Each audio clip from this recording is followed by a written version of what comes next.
Әкем айтқан сол бір әңгіме, мен өзім куә болған мына бір оқиға қанша жылдар өтсе де ойымнан кетпестей орнығып қалды, деді нағашым. Менің тылсым жайлар туралы білгім келген ниетімді аңғарғаннан кейін. Алдымен әкемнің түсіне алмай кеткен әңгімесін айтайын.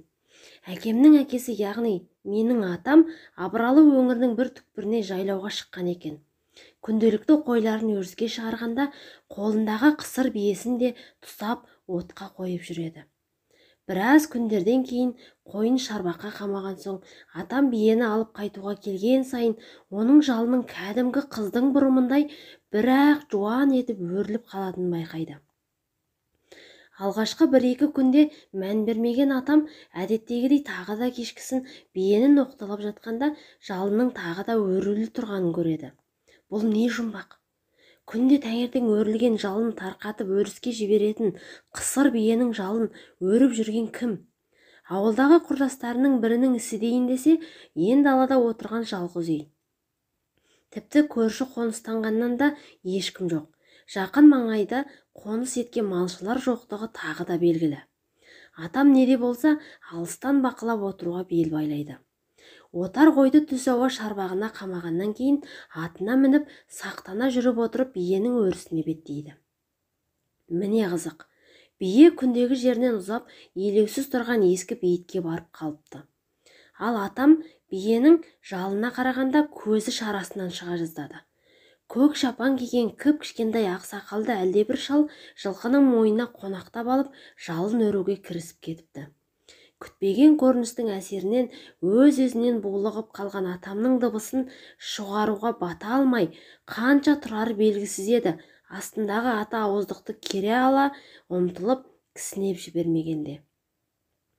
Сол-ақ екен, биенің жалына қонақтап күнделікті жұмысын атқарып жатқан әлгі шал көз ілеспес жылдамдықпен биенің мойнынан сырғып түсіп, ескі бейіттің ішіне еніп ғайып болады.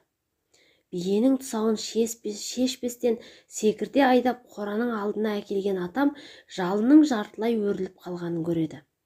Сол күннен бастап атам биенің өрісін ауыстырып, әлгі төңірекке мал жаюын сап тыйған екен.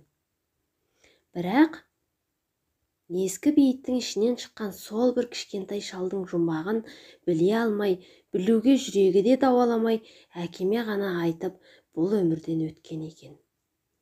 Ал өзім басымнан кешкен оқиғаның жайына келейін. Ол кезде мектептің жоғарғы сыныбында оқитынмын. Қайнардағы ескі үйде тұратынбыз.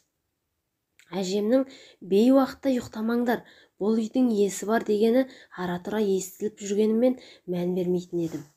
Түс ауа сабақтан келген соң мал жайғап қора жайды ретке келтіріп болғаннан кейін неге екенін білмеймін, қараптан-қарап мені ұйқы қысты.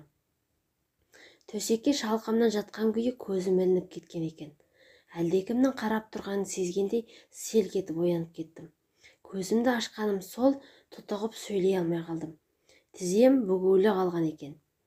Қара костюм шалбар, ақ көйлек киіп галстук таққан әлдебір адам тіземе арқасын сүйеп, кеудеме салмақ салып, жайбарақат қарап отыр. Жүрегім өрекпіп аузыма тығылды. Сенсең де, сенбесең де, сол жұмбақ адам менің оянып кеткенімді сезді ме, көз алдымнан жоқ болып кетті. Не дыбысым шықпай, не орнымнан тұра алмай, есімді жия алмай 1 сағат жаттым. Елестейін десем, шыртай киінген ер адамның кеудемнің үстінде отырғаны анық. Елестеместейін десем, оның дем арасында қайда кетіп қалған түсініксіз. Мен сол күннен бастап бейуақытта ұйықтауды доғардым. Бірақ көргенімді ескі үйден көшкенімше ешкімге айтпадым. Айтқан күнде де үйдегілер бейуақытта ұйықтаған өзімді кінәлар еді.